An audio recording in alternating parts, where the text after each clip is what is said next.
السلام علیکم ورحمۃ اللہ۔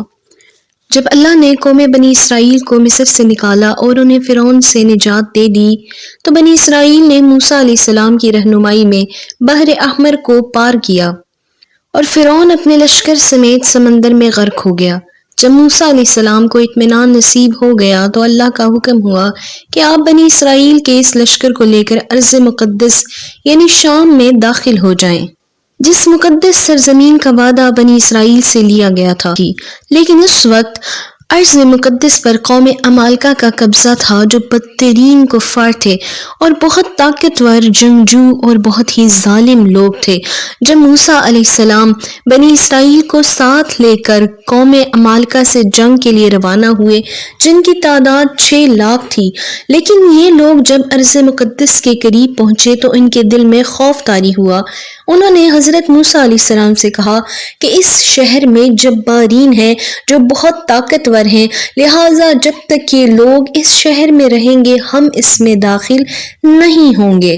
یہاں تک کہ بنی اسرائیل نے یہ کہہ دیا کہ آپ اور آپ کا خدا اس طاقتور قوم سے جنگ کریں، ہم تو یہیں بیٹھے رہیں گے۔ بنی اسرائیل کے اس رویے سے حضرت موسیٰ علیہ السلام کو بہت رنج پہنچا، لہٰذا اس کی سزا اللہ نے انہیں یہ دی کہ جس وادی میں انہوں نے پڑاؤ ڈالا ہوا تھا وہاں 40 سالوں تک وہ بھٹکتے رہے مگر اس سے باہر نہیں نکل سکے۔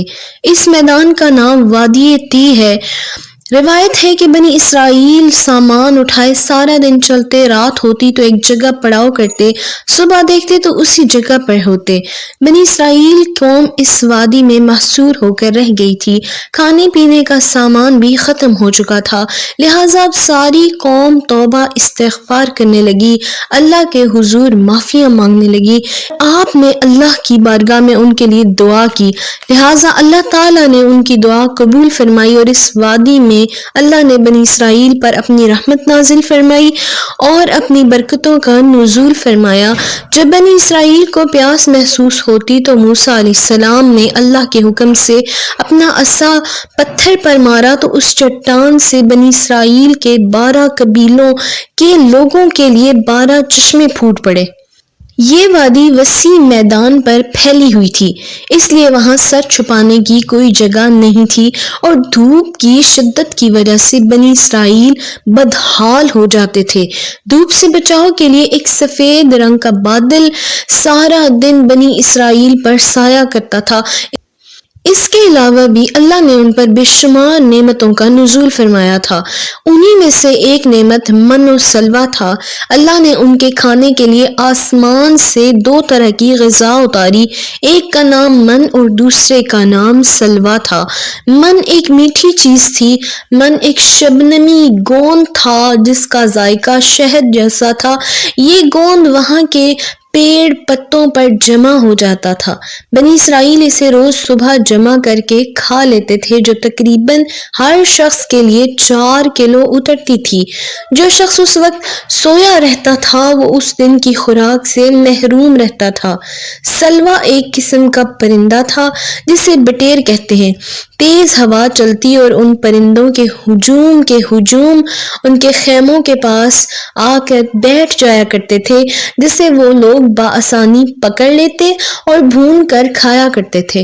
من و سلویٰ ایسا کھانا تھا جو رنگ، خوشبو اور ذائقے میں بے مثال تھا۔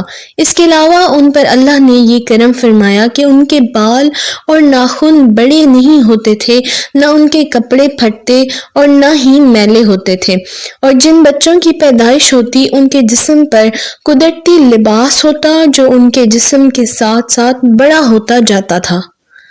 حضرت موسیٰ علیہ السلام کا یہ حکم تھا کہ روزانہ تم لوگ من و سلویٰ کو کھا لیا کرو گے اور کل کے لیے اس کا ذخیرہ نہ کرنا، مگر بعض لوگوں نے کہا کہ اگر کسی دن من و سلویٰ نہ اترا تو ہم اس دن کیا کریں گے، ہم تو بھوکے مر جائیں گے اس چٹیل میدان میں۔ ان لوگوں نے من و سلویٰ میں سے کچھ چھپا کر کل کے لیے رکھ لیا، نبی کی نافرمانی کرنے پر ان کا یہ حال ہوا اور ان کو یہ سزا ملی کہ جو انہوں نے ذخیرہ کیا تھا وہ سب گل سڑ گیا، اس کا اترنا بھی بند ہو گیا۔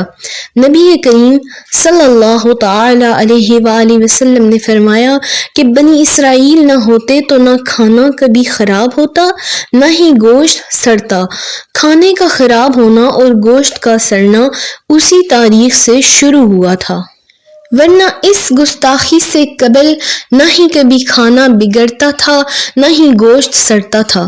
ناظرین محترم، اللہ نے بنی اسرائیل پر بے شمار نعمتوں کا نزول فرمایا، بنی اسرائیل کی سلامتی کے لیے دریا سے راستہ بنا دیا اور اس راستے سے بنی اسرائیل بآسانی گزر گئے، اور اسی راستے میں فرعون غرق ہو گیا اور چٹیل میدان میں چشمے جاری فرما دیے، ان کے کھانے کے لیے من و سلوہ نازل فرمایا، بادل کو ان کے لیے سائبان بنایا۔ لیکن اس سب کے باوجود اس قوم نے اللہ تبارک و تعالی کی نافرمانی کی اور اللہ پر توکل نہ کیا اور من و سلوہ کا ذخیرہ کرنا شروع کیا۔ جب انسان کو مشکلات گھیر لیں اور کوئی چارہ نظر نہ آئے تو یہ سوچنا چاہیے کہ ہمارا پروردگار بہت بڑا ہے، وہ اس مشکل سے نکالے گا۔ اللہ پر کامل بھروسہ اور توکل کرنا چاہیے۔